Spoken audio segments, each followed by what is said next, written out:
Hello दोस्तों, कैसे हो आप सब। दोस्तों, आज हम अपना मालवा खाओ उजाड़ू सभ्यता के बारे में पढ़ेंगे। ये आपका अंतराल का लास्ट चैप्टर है।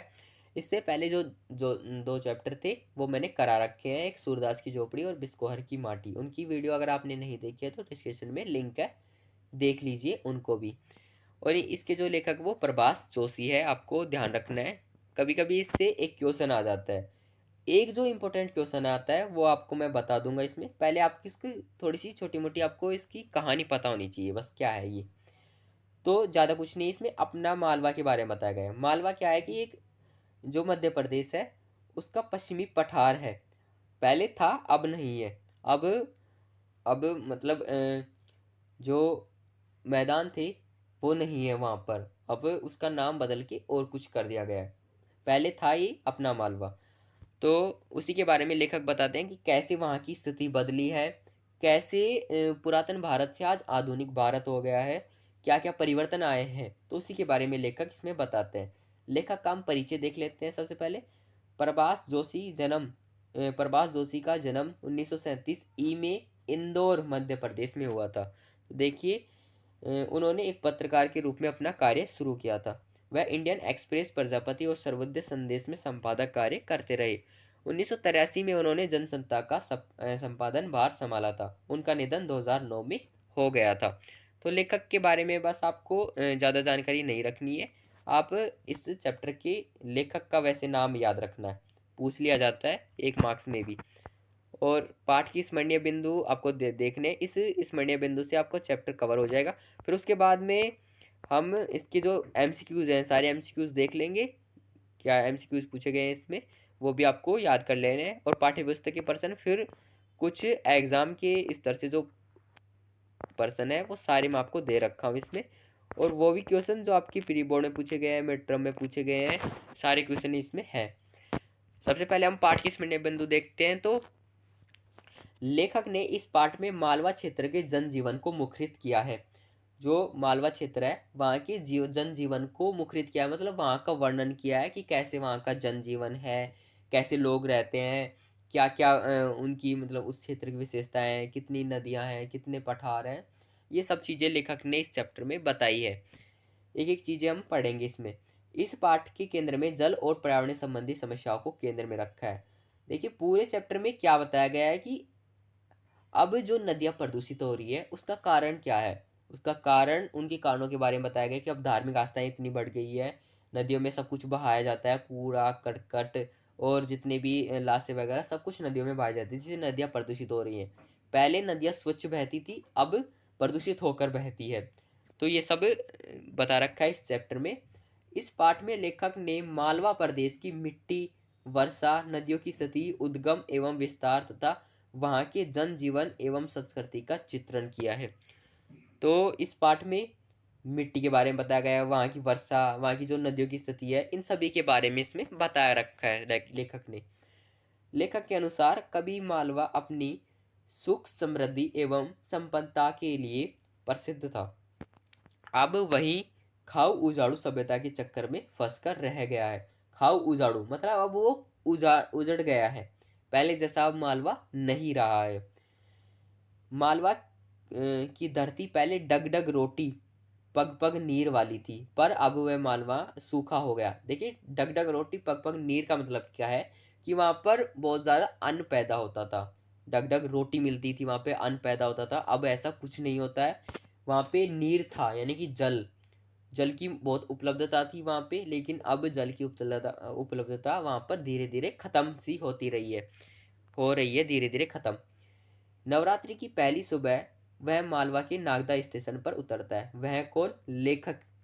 तो इसमें ज़्यादा इसमें करेक्टर कोई नहीं है, इसलिए बस लेखक अकेले करेक्टर हैं। वो अपने और उस क्षेत्र के बारे में ही बताते हैं। वो नागदा स्टेशन पर उतरते हैं और वहीं उसे ज़रूरी समाचार मिलते हैं। वह खाते पीते उज्जैन जा पहुंचता है। अब मालवा में वैसा पानी नहीं गिरता जैसे पहले गिरता था। अब क्यों नहीं गिरता वैसा? पहले स्वच्छ पानी गिरता था, अब प्रदूषित पानी गिरता है। तो यही कारण है कि जो उद्योग है उनसे जो निकलने वाला कचरा है, कूड़ा करकट है, ये सब नदियों को प्रदूषित कर रहा है और अब पहले जैसी नदियाँ नहीं बहती है। ओंकारेश्वर के उस पार सीमेंट कंक्रीट का विशाल राक्षसी बांध बनाया जा रहा है। तो ओंकारेश्वर ये वहीं पे है, अब मालवा में ही था, अब मध्य प्रदेश का एक क्षेत्र है, वहीं पे है ओंकारेश्वर। तो एक मंदिर भी है, आपने सुना होगा नाम। ज्योतिर्लिंग का तीर्थ धाम वहीं वह नहीं लग रहा था। लेखक नर्मदा के किनारे रात भर सोया। लेखक नर्मदा को नदी नहीं माँ मानता था। तो नर्मदा एक नदी है, उन्हीं के किनारे लेखक वहीं पर विश्राम करे। जब ये बता रहे हैं कि वो जब नागदा स्टेशन पर पहुंचते हैं, यानी कि वो मालवा से नागदा स्टेशन पर जाते हैं, वहाँ की सभी चीज़ें स्थितियों को देखते हैं वो, तो उसी के बारे में वो बता रहे हैं। नेमावर के रास्ते पर ही केवडेश्वर है, जहाँ से सिप्रा नदी निकलती है, कालिदास की सिप्रा। तो ये विभिन्न नदियों के बारे में इसमें बता रखे हैं, लेकिन आपको नदियों के नाम आपको ज़्यादा ध्यान रखने की ज़रूरत नहीं है। इसमें जो क्वेश्चन पूछा जाता है वो इस तरीके का पूछा जाता है जनरल नॉलेज के ऊपर, कि वो उसका आंसर हर बच्चा दे सकता है। चंबल को लेखक ने बिलोद में देखा, काफ़ी पानी था, खूब बह रही थी, चंबल से बस गंगा ही बड़ी लगती है। तो देखिए चंबल नदी एक बड़ी नदी है, ये राजस्थान में भी बहती है, मध्य प्रदेश में भी बहती है। तो ये दो तीन राज्यों में ये बहकर निकलती है। आगे बहुत बड़ा बांध है, खूब पानी है, इस बार गांधी सागर के सब फाटक खोलने पड़े। तो ये जो जब इन्होंने ये चैप्टर लिखा है उस टाइम पे ये बता रहे हैं कि उस टाइम पे पानी था, लेकिन अब धीरे धीरे पानी खत्म होता जा रहा है, नष्ट होता जा रहा है। और हम अब वर्तमान की देखें तो अब बिल्कुल भी नदियों में पानी नहीं रहा है, नदियाँ सूख गई है। बहुत कम नदियाँ हैं जिनमें है, वो भी प्रदूषित पानी है, बिल्कुल पानी भी ऐसे काला हो चुका है बिल्कुल। नदियों के बाद नंबर था तालाबों का। अब नदियों के बाद वो तालाबों के बारे में बताते हैं कि हमारे आज के इंजीनियर यही समझते हैं कि वे पानी का प्रबंध अच्छे कर सकते हैं, मतलब मैनेजमेंट करना जानते हैं।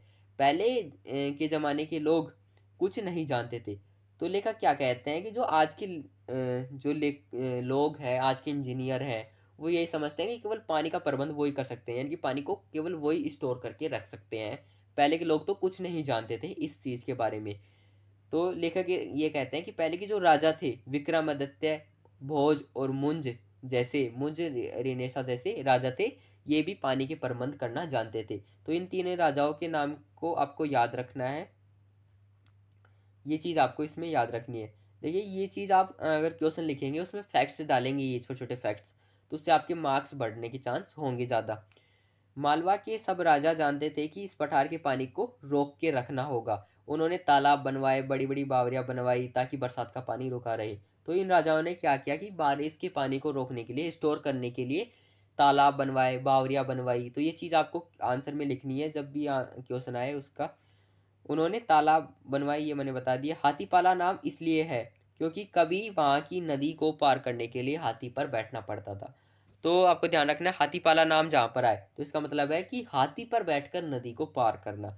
तो पहले क्या होता था कि पहली नदियों में बहुत ज़्यादा पानी होता था, नदियों को आप वैसे पार नहीं कर सकते थे, हाथी पर बैठकर आपको पार करना पड़ता था, या फिर और किसी माध्यम से पार करना पड़ता था।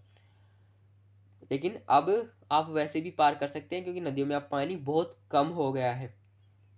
हमारी आज की सभ्यता इन नदियों को अपने गंदे पानी के नाले बना रही है। अब नदियाँ नहीं रही है, अब गंदे पानी के नाले बन चुके हैं। आपने देखा होगा दिल्ली की जो यमुना नदी है, ये भी गंदा नाला बन चुकी है बिल्कुल। इसमें भी जितना भी घरेलू कचरा है सब कुछ उसी में बहाया जाता है, इसलिए ये भी एक गंदा नाला बन गई है और सबसे भारत की प्रदूषित नदी भी मानी जाती है। हमारी आज की सभ्यता इन नदियों को अपने गंदे नाले बना रही है। अपने नदी नाले तालाब संभाल कर रखो तो दुष्काल का साल मज़े से निकल जाता है। दुष्काल का मतलब कि जो ये काल है इसमें पानी की उपलब्धता इतनी कम है और ऊपर से हम नदियों को प्रदूषित कर रहे हैं, तो फिर आने वाली पीढ़ियाँ जल का उपयोग कहाँ से करेंगी। तो यही कहा गया है कि हम जल को बचाएं।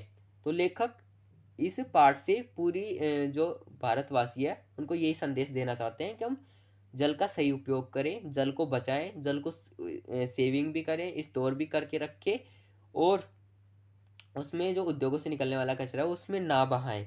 तो ये सब चीज़ें लेखक इसमें बताते हैं। अब धरती के ध्रुवों की बर्फ पिघल रही है, तापमान 3 डिग्री सेल्सियस बढ़ गया है, वातावरण में कार्बन डाइऑक्साइड गैस बढ़ी है। अमेरिका ने घोषणा की है कि वह अपनी खाओ उजाड़ू जीवन पद्धति पर कोई समझौता नहीं करेगा। तो देखिए क्या होता है कि अब इतनी ज़्यादा अब उद्योगों से गैसें निकल रही है, जिससे गर्मी बढ़ रही है, तापमान बढ़ गया है, तापमान से जो बर्फ़ें हैं वो पिघलने लगी है, वातावरण का संतुलन बिगड़ गया है और कार्बन डाइऑक्साइड गैसें वातावरण में बढ़ रही है, जिससे ये हानिकारक गैसें होती है जो नुकसान भी पहुंचाती है।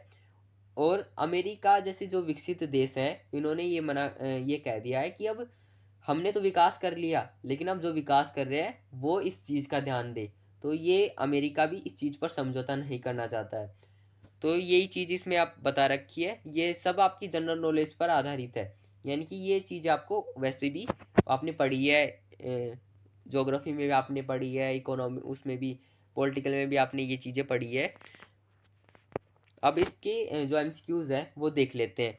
एमसीक्यूज़ इसमें पूछे जाते हैं आपके 1-2 मार्क्स वाले, तो 1-2 क्वेश्चन आ ही जाते हैं, किसी न किसी चैप्टर से आ ही जाते हैं। तो एमसीक्यूज़ आपको सारे के तैयार करके जाने हैं। इसका जो आपने सारा ये चैप्टर पढ़ा है, इसी में से ये एमसीक्यूज़ रखे गए हैं।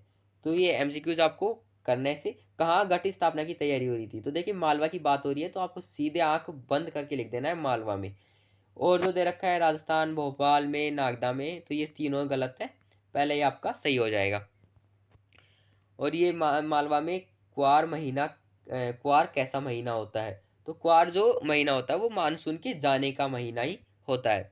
तो ये सब आपके सारे आपको एमसीक्यूज देख लेने, एक बार पढ़ लेने हैं आपको ध्यान से। और इसके जो आंसर है वो भी आपको दे रखे हैं नीचे, आपको देख लेने हैं सभी के आंसर। और पाठ्य पुस्तक के पर्सन भी दे रखे हैं आपको, इनको पढ़ लेना। और एक इम्पोर्टेंट क्वेश्चन मैं आपको बता रहा हूँ जो पूछे जाता है, एक ज़रूर पूछा जाता है और ज़रूर पूछा भी जाएगा, ये वाला।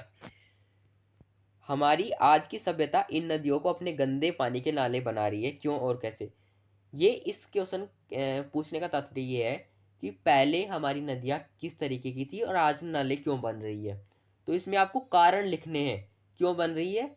बड़े बड़े उद्योग खुल गए हैं, उद्योगों से निकलने वाला कचरा भी उसमें बहाया जाता है, धार्मिक आस्थाएं बढ़ रही है, लोगों की इच्छाएं ज़्यादा बढ़ रही है और बढ़ती जनसंख्या भी इसके कारण हो सकते हैं। क्या करेंगे आप 4-5 पॉइंट बना के लिख देंगे, 4-5 कारण ये है, फिर उनका एक्सप्लेन कर देना, आपको अच्छे मार्क्स मिल जाएंगे। बाकी ये आप पढ़ लीजिए, इसमें दे रखा है, जो ये दे रखा है महत्वाकांक्षाओं का बढ़ना, धार्मिक आस्थाएं, बढ़ती जनसंख्या, और इससे बचाव के उपाय भी आप बता सकते हैं कि इससे बचाव के लिए क्या करना पड़ेगा। और ये परीक्षा उपयोगी अन्य प्रश्न उत्तर हैं, ये भी आप देख लेना। लेकिन मुझे लगता है बस इसमें यही क्वेश्चन इसमें पूछा जाएगा ज़्यादातर। तो ये आपका चैप्टर कवर होता है। कोई भी आपको डाउट हो आप बता देना कमेंट में। मिलते हैं नेक्स्ट वीडियो में, तब तक के लिए बाय। और हाँ, चैनल को सब्सक्राइब कर लीजिए, सब्सक्राइब कम है इसलिए ज़्यादा वीडियो डालने की इच्छा नहीं होती अब। ठीक है, धन्यवाद।